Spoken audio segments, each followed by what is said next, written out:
नमस्कार सर्वांना, श्री स्वामी समर्थ। मी पूजा तुमचं सगळ्यांचं माझ्या यूट्यूब चॅनलवर खूप खूप स्वागत करते।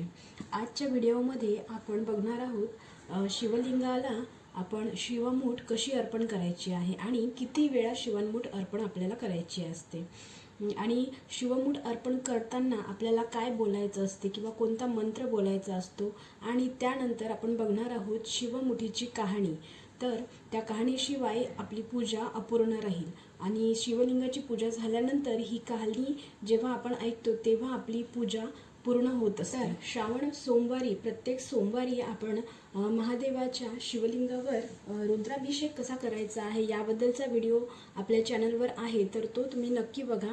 आणि त्यासोबतच आज आपण बघणार आहोत शिवमूठ आपल्याला कशी अर्पण करायची आहे।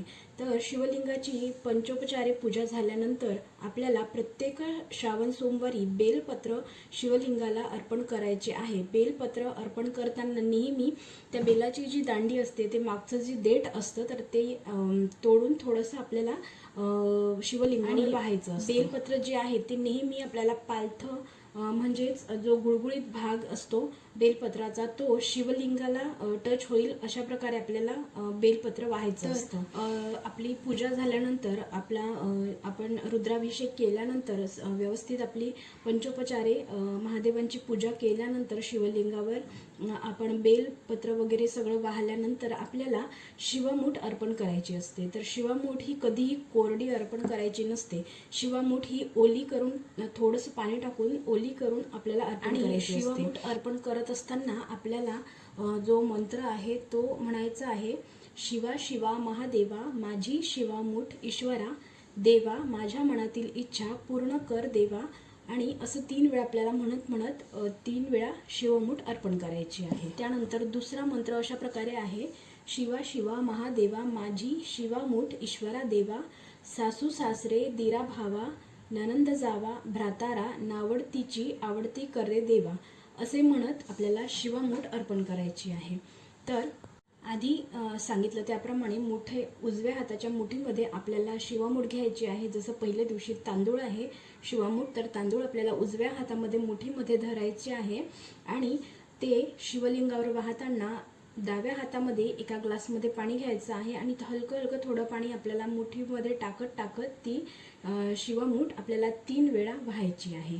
तर अशा प्रकारे आपल्याला शिवलिंगाची पंचोपचारे पूजा झाल्यानंतर शिवमूठ आपल्याला अर्पण करायची आहे। तर आता बघूया आपण शिवमुठीची कहाणी। ही कहाणी दर श्रावण सोमवारी ऐकायची असते। त्याशिवाय शिवमुठीचं जे आपलं व्रत आहे श्रावण सोमवारचं किंवा शिवमुठीचं जे व्रत आहे तर ते पूर्ण होत नाही अशी धार्मिक मान्यता आहे। तर चला आपण कथेला सुरुवात करू। एक आटपाट नगर होतं। तिथे एक राजा होता। त्या राजाला 4 सुना होत्या। 3 आवडत्या होत्या आणि त्यातली एक नावडती होती। आवडत्या सुनांचा तो चांगला प्रतिपाळ करी। नावडतीला जेवायला उष्ट, नेसायला जाडभरड आणि राहायला गुरांचं बेडं दिलं। गुराख्यांचे काम दिलं। पुढे श्रावण मास आला, पहिला सोमवार आला। ती राणी गेली।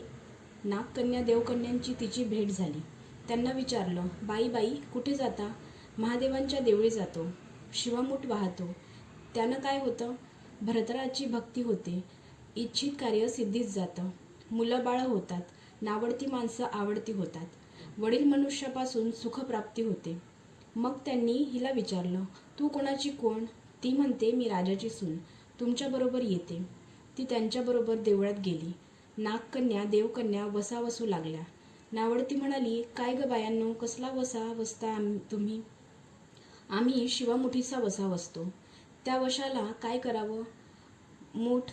चिमूट तांदूळ घ्यावे, शिवराई सुपारी घ्यावी, गंध फूल घ्यावं, 2 बेलाची पानं घ्यावी, मनोभावे पूजा करावी, हाती तांदूळ घ्यावे आणि तोंडाने शिवा शिवा महादेवा माझी शिवमूठ ईश्वरा देवा सासू सासरे दिरा भावा ननंदा जावा नावडती आहे ती आवडती करे देवा असं म्हणून तांदूळ वाहावेत। संध्याकाळपर्यंत उपवास करावा।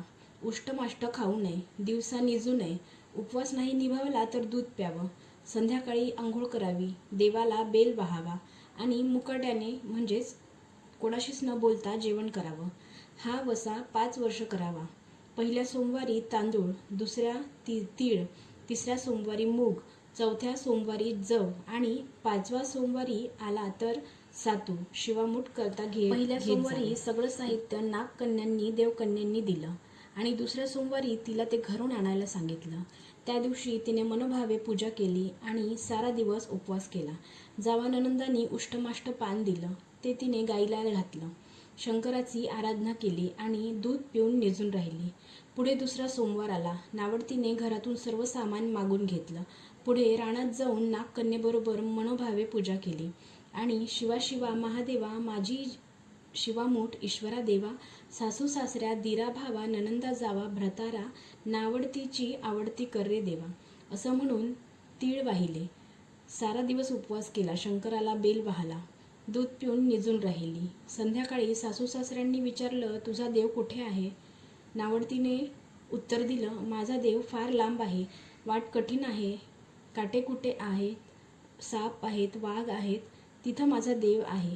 पुढे तिसरा सोमवार आला. पूजेचं सामान घेतलं. देवाला जाऊ लागली. घरची माणसं मागे चालली. नावडते तुझा देव दाखव असं म्हणून लागली. नावडतीला रोजचा सराव होता. तिला काहीच वाटलं नाही. यांना काटेकुटे पुष्कळ लागले.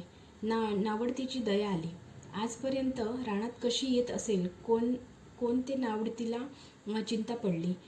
देवाची प्रार्थना केली. देवाला तिची करुणा आली. नागकन्या देवकन्यासह वर्तमान देऊळ सुवर्णाचे झालं. रत्न जडितांचे खांब झाले. हंड्या झुंबर लागली. स्वयंभू महादेवांची पिंड झाली. सगळ्यांनी देवाचे दर्शन घेतलं. नावडती पूजा करू लागली.